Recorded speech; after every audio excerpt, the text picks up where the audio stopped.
Yo'q, hammaga salom do'stlar. Sizlar bilan men o'shandaymiz do'stlar. Do'stlar, sizlar bilan biz bugun Puja launcherni sozlaymiz. Ya'ni hamma tugmalarni va boshqa narsalarni sozlab chiqamiz. Bo'lmasa qani ketdik do'stlar. Mana kirib oldik Puja launcherga ham. Sizlarga maslahat beraman. Telefoninglarni RAM 3 GB yoki 4 GB bo'lsa, 1.12 yoki 1.16.5 versiyani tavsiya qilaman. Hozir birinchi bo'lib burchakdagi narsani bosamiz, nastroyka va bu yerdan video render, undan keyin renderni bosib, bu yerdan holga qilishimiz kerak.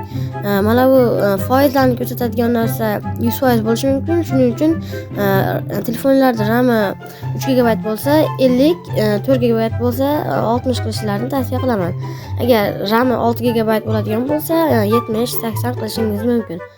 Sizlarga maslahat beraman, 60% qilishlar yoki 65.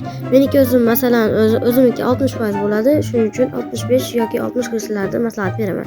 Hop, keyingisi pastroqqa tushdik. Mayda use Elantra surface rendering turadi. Bu sizlarda o'chib turadi. Shuni yoqasizlar va pastdagini ham yoqasizlar. Undan pastdagiga tegmaysizlar. Hop, keyingisi chiqamiz va control customize bunga hech narsa tegish shart emas. Shu yerda hech narsa kerak emas. Hop, keyingisi Java Twix.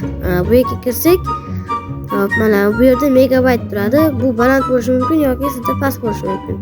Agar 4 GB RAM bo'lsa, telefoningiz 1000 qilishni tavsiya qilaman. Agar undan baland bo'lsa, 1300 yoki 1500 qilishni maslahat beraman. Masalan, men 1000 da yoki 1200 da qilib o'ynayman.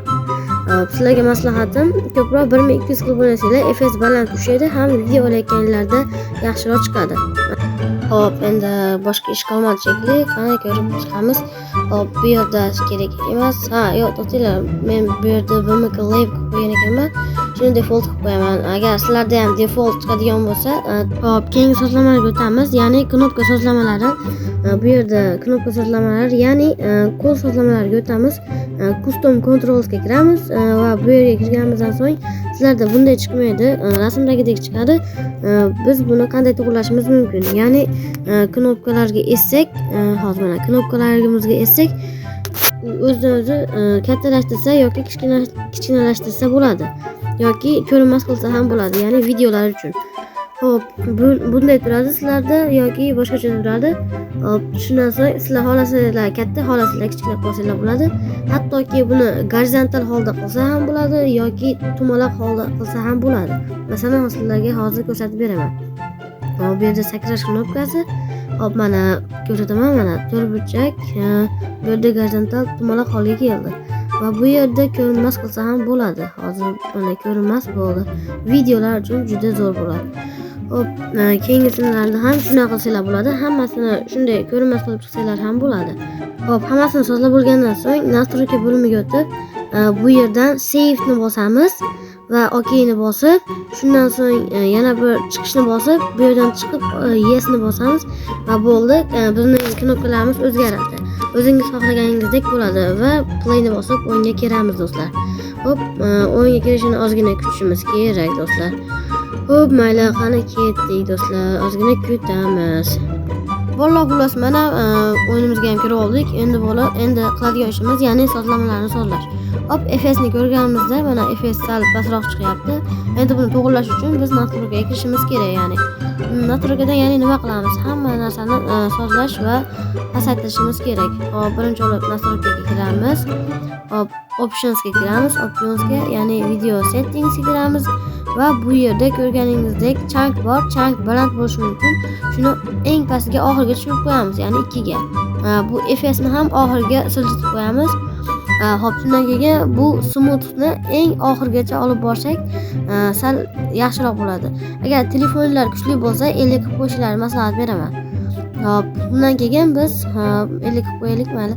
Hop, bundan so'ng biz mayda bridge bor. Hop, bridge'ni 50 yoki 55 qilib qo'yishlarni maslahat beraman, chunki sal qotmashdan ishlashni oldini oladi. Hop, detailsga kirib, shu yerdagilarni off qilib chiqamiz. Bu yerni off, mashlarni, bularni ham, bu yerni ham, bu yerni ham va bu yerni va bu yerni. Bu yerdan esa fog deganni off qilib chiqamiz. Sizlarda boshqacha turadi, fogni off qilasizlar. Hop, bu yerdan sizlarda 10 turadi, bunday turadi. Sizlar buni off qilib, yon boshdagi narsani mana bitta, ikkita va uchinchisida dekruzit chiqadi. Dekruzit qilib qo'yasizlar do'stlar mana. Yana ko'rsataman.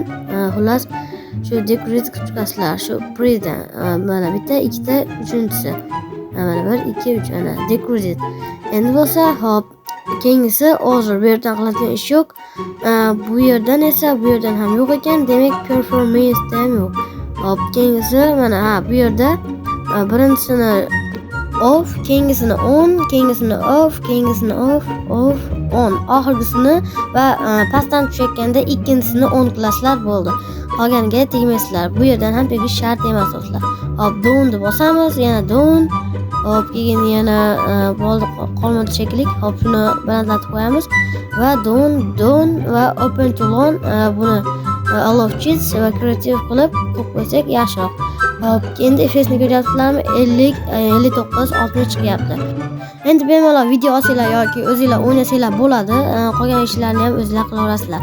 Do'stlar, xullas shu narsalarni o'rgatdim. Endi qiladigan ish qolmadi ham. Mayli.